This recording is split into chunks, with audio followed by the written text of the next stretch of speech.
Plano de saúde vitalício, cadeira de rodas e despesas médicas. Por ter nascido com malformação congênita, uma jovem vai ser indenizada. Isso porque o pai dela foi exposto a substâncias tóxicas no laboratório em que trabalhava.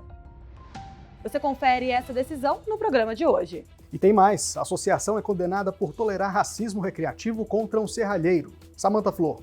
A empresa também responde por assédio organizacional por não coibir piadas e ofensas de gerente. Também vamos falar sobre as novas regras do Vale Alimentação. O Revista TST já está no ar.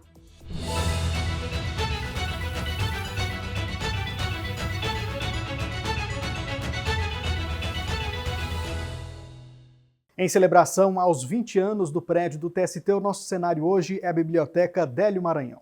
E a história desse espaço começa em 1923, com um decreto que criou o Conselho Nacional do Trabalho. Ali surgiu o primeiro registro de uma biblioteca voltada para questões trabalhistas. Em 1946, a biblioteca do antigo Conselho passou a integrar o Tribunal Superior do Trabalho. O nome é uma homenagem a Délio Maranhão, um grande jurista brasileiro reconhecido pelo profundo conhecimento do direito do trabalho.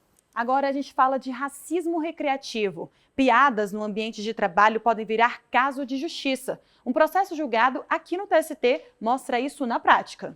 Pois é, Luana, por tolerar esse tipo de conduta no local de trabalho, a Associação de Permissionários da SEASA de Campinas, em São Paulo, vai ter de indenizar um serralheiro. Samantha Flor conta essa história pra gente agora. Oi, Samantha. Olá, Luane Anderson. O caso foi julgado aqui na terceira turma. A indenização foi fixada em R$30 mil por dano moral. Na ação, o empregado relatou que era alvo frequente de xingamentos e comentários racistas feitos pelo gerente, tudo isso na frente de colegas. A associação admitiu que o gerente chamava a atenção do trabalhador pelos serviços ou eventuais atrasos, mas negou que isso tivesse gerado algum tipo de humilhação. Em primeiro grau, a empresa foi condenada em R$5 mil. Mas o Tribunal Regional do Trabalho da 15ª Região em Campinas afastou a condenação por entender que se tratava de um episódio isolado. Foi aí que o serralheiro recorreu ao TST. O ministro Alberto Balazeiro, relator do recurso na terceira turma, destacou que o uso de expressões racistas, sob a forma de humor, naturaliza a discriminação e viola direitos fundamentais do empregado. Segundo o ministro, as expressões racistas, sob forma de brincadeira, se enquadram no conceito de racismo recreativo. Ele citou ainda convenções da Organização Internacional do Trabalho e resoluções do Conselho Nacional de Justiça que tratam do tema. Ressaltou que não é necessária reiteração ou intenção explícita para caracterizar o assédio, bastando o impacto na dignidade do trabalhador. Dessa forma, a turma concluiu que houve assédio moral organizacional pela omissão da entidade diante das ofensas. Além de fixar a indenização em R$30 mil, a decisão determinou o envio de ofícios à polícia, ao Ministério do Trabalho e Emprego e ao Ministério Público do Trabalho para apuração de possíveis crimes. A decisão foi unânime. A associação entrou com embargos. Volto com vocês. Obrigado, Samantha, pelas informações. Até a próxima. E olha só que legal, foram prorrogadas as inscrições para a seleção de artigos jurídicos da primeira edição da revista do Programa de Equidade de Raça, Gênero e Diversidade da Justiça do Trabalho. Os artigos podem ser encaminhados até 31 de março para o e-mail asprodec@tst.jus.br. O edital completo está disponível pelo QR Code aí na sua tela. Depois do intervalo, laboratório é condenado a indenizar jovem nascida com sequelas graves após a exposição do pai dela a substâncias tóxicas. A gente volta já.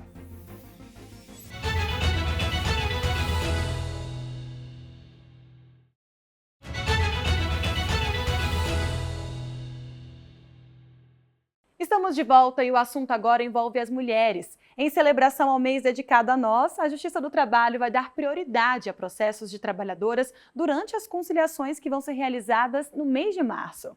Pois é, trabalhadoras que queiram buscar um acordo podem pedir a inclusão do processo no projeto Elas em Pauta. A iniciativa acontece em todo o país de 9 a 13 de março. E para participar, basta procurar o Centro de Conciliação, o Sejusc, da sua região. O vice-presidente do TST, ministro Caputo Bastos, falou sobre a expectativa para o evento. Olha aí. Eu acho que nós vamos ter uma resposta muito legal, muito bacana, expressiva, né? E é a justiça trabalhando, é a justiça do trabalho mostrando o grau da sua importância na sociedade. Eu acho que é isso aí. Nós somos servidores públicos e temos que servir bem na sociedade. Acho que a justiça do trabalho presta um serviço fundamental e muito bem prestado. Danos morais, estéticos e materiais. Por esses motivos, uma indústria farmacêutica vai ter de indenizar a filha de um operador de produção. A jovem nasceu com malformação congênita porque o pai dela trabalhou durante 7 anos exposto a substâncias químicas tóxicas. Rafael Silva conta essa história. Oi, Rafael. Oi, Luana e Anderson. Olha só, foram 7 anos exposto a essas substâncias, viu? De 1988 a 1995, sendo que a filha nasceu em 1994.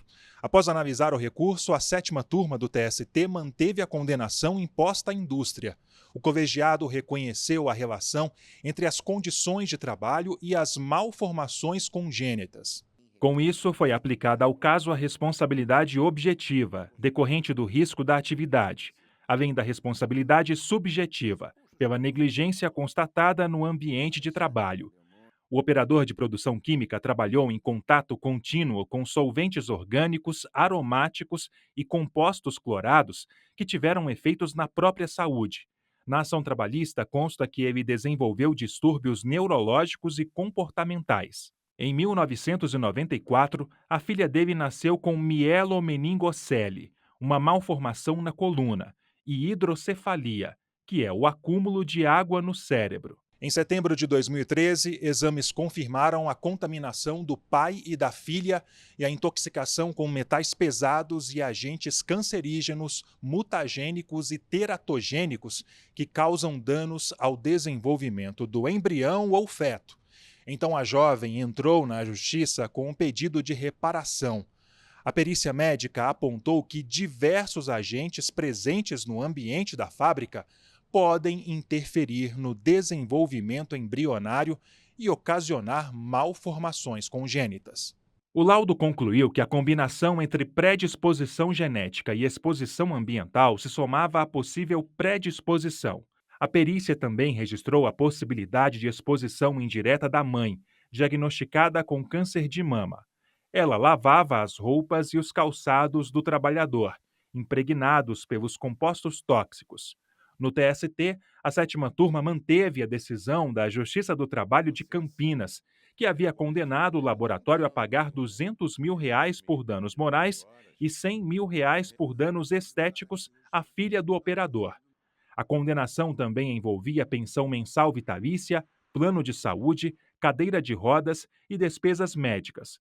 O relator, ministro Cláudio Brandão, afirmou que a atividade desenvolvida envolvia a manipulação rotineira de substâncias químicas potencialmente lesivas, o que caracteriza risco superior ao enfrentado pela coletividade. O relator ainda citou o tema 932 do Supremo Tribunal Federal, que trata da responsabilização objetiva do empregador por acidentes de trabalho e exposição a riscos especiais. Foi constatada na ação civil pública que um imenso número de empregados desenvolveram doenças relacionadas à contaminação do meio ambiente de trabalho que funcionava a reclamada. Tese do risco criado. O ministro Agra Belmonte acompanhou o voto. Ele destacou que o TRT registrou falhas da empresa que não reduziu os riscos de contaminação.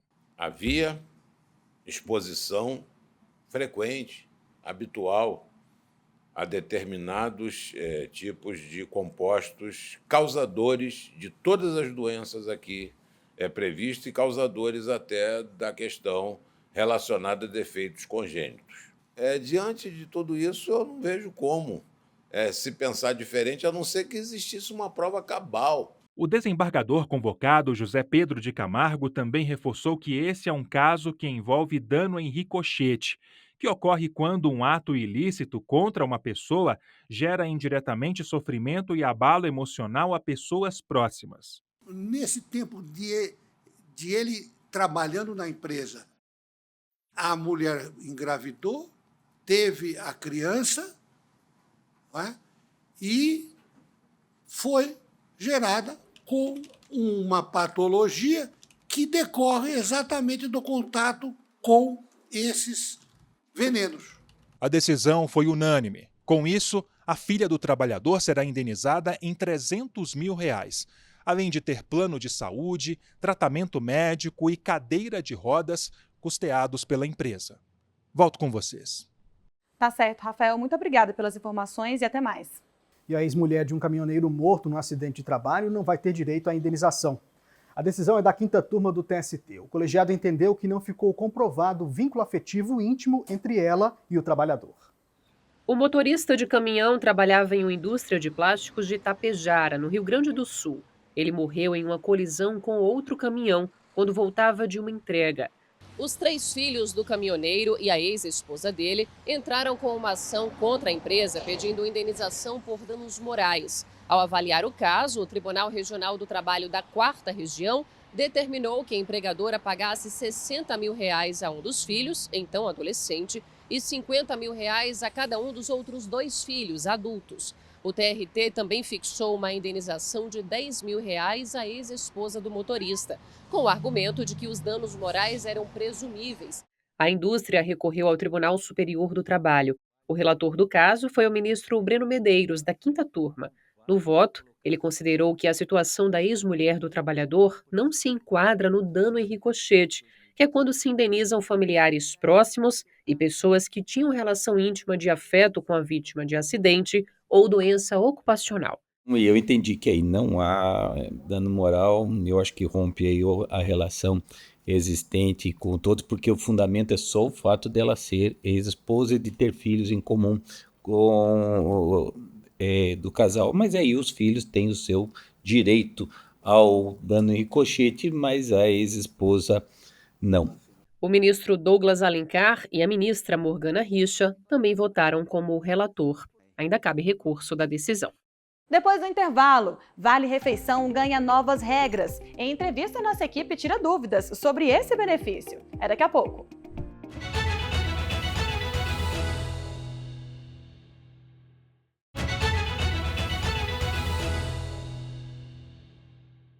Já estão em vigor novas regras para o Vale Alimentação e o Vale Refeição. As mudanças limitam taxas cobradas pelas operadoras e ampliam a rede de aceitação dos benefícios. Como esse assunto interessa a todo mundo, os dois lados, né, Anderson? Tanto a empresa quanto ao trabalhador, nós conversamos com o auditor fiscal do trabalho e coordenador geral do Programa de Alimentação do Trabalhador, Rogério Araújo, para esclarecer tudo. Vamos ver.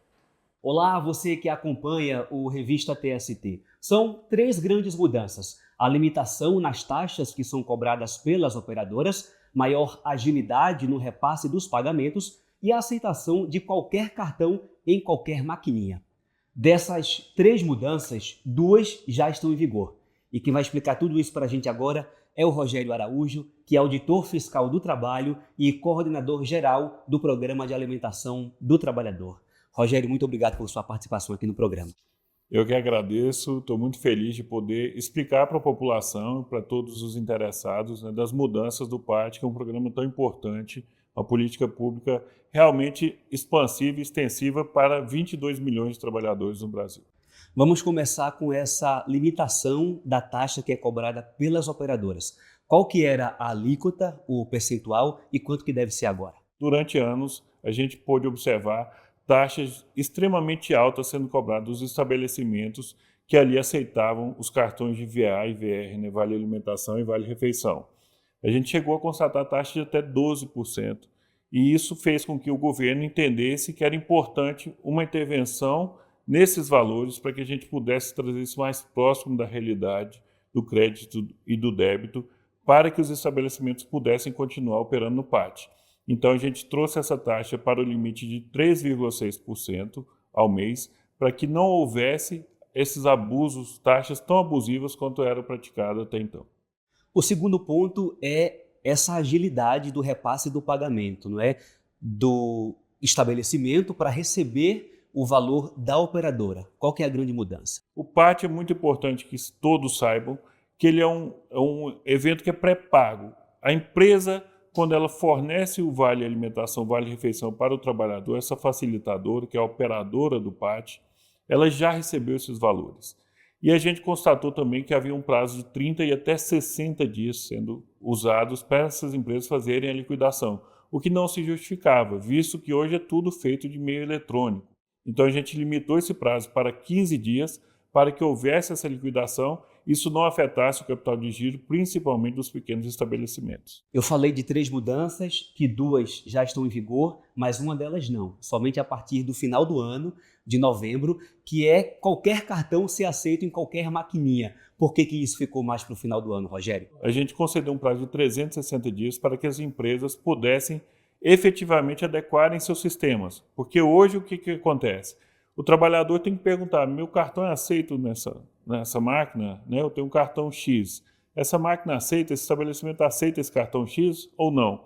E o que o governo fez foi, assim como foi feito no crédito e no débito anteriormente, a gente pensou e desenvolveu um sistema em que as empresas poderão receber qualquer cartão em qualquer maquininha. Então vai haver essa interoperabilidade entre as máquinas e as bandeiras de cartão, podendo o trabalhador fazer uso do Vale Alimentação e Vale Refeição em qualquer estabelecimento que aceita Vale Alimentação ou Vale Refeição sem restrição de maquininha. É um prazo mais alongado porque envolve tecnologia, por exemplo? Exato, é um prazo mais alongado porque exige um desenvolvimento tecnológico dessas operações do cartão para as empresas e para as fornecedoras das máquinas de pagamento. Hoje nós temos 420 facilitadoras, ou seja, seriam mais ou menos 420 bandeiras de cartão que a gente vai unificar no sentido de ser aceito, né? Não que vão ser uma bandeira só, mas elas vão poder ser aceitas em qualquer máquina, de qualquer operadora. Rogério, muito obrigado por sua participação aqui no nosso programa, o Revista TST. Eu que agradeço, estou à disposição, sempre que houver qualquer dúvida a gente está para tirar e poder passar essa mensagem para a população do que são essas políticas do governo. Eu conversei com o Rogério Araújo, que é auditor fiscal do trabalho e coordenador geral do Programa de Alimentação do Trabalhador. Até a próxima. E esse assunto deu o que falar nas redes sociais, viu? A Sabrine Menezes, por exemplo, comentou o seguinte: que ótima notícia, mudanças mais que necessárias. E a Islana também comentou: muito justo, todo mundo ganha, trabalhador e comércio. E outros assuntos também movimentaram as redes do tribunal. Paulo Azeviche conta tudo pra gente agora. Fala aí, Paulo.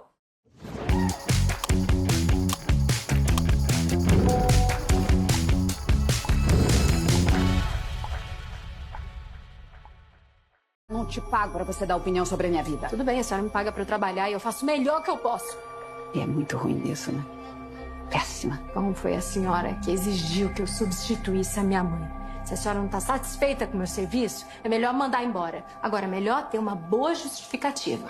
Porque senão você é obrigada a procurar a justiça do trabalho, que é isso que o empregado tem que fazer com o patrão que manda embora sem motivo. Então o negócio tá pegando fogo, hein? Tá agora dando comigo na minha cara. Aliás, você percebeu que a novela Três Graças tem trazido várias situações sobre direito do trabalho? E quando o assunto é trabalho, a Justiça do Trabalho fica de olho. Nessa postagem, o Instagram do TST destacou exatamente isso, como a novela tem ajudado a levar informação sobre direitos do trabalhador. O público tem recebido muito bem e até o Virgílio Silva, um dos autores da novela, notou a nossa postagem. Se até a novela está falando sobre direitos trabalhistas, você pode vir aqui e se informar direto da fonte. Vai lá no Instagram do TST que tem muito mais. Agora deixa eu voltar aqui para minha novela. Clarinho. Obrigado, Paulo. Informação clara sobre direito trabalhista faz toda a diferença no dia a dia, né, Luana? Com certeza, Anderson. E hoje a gente fica por aqui. Muito obrigada pela companhia. Até a próxima. Tchau.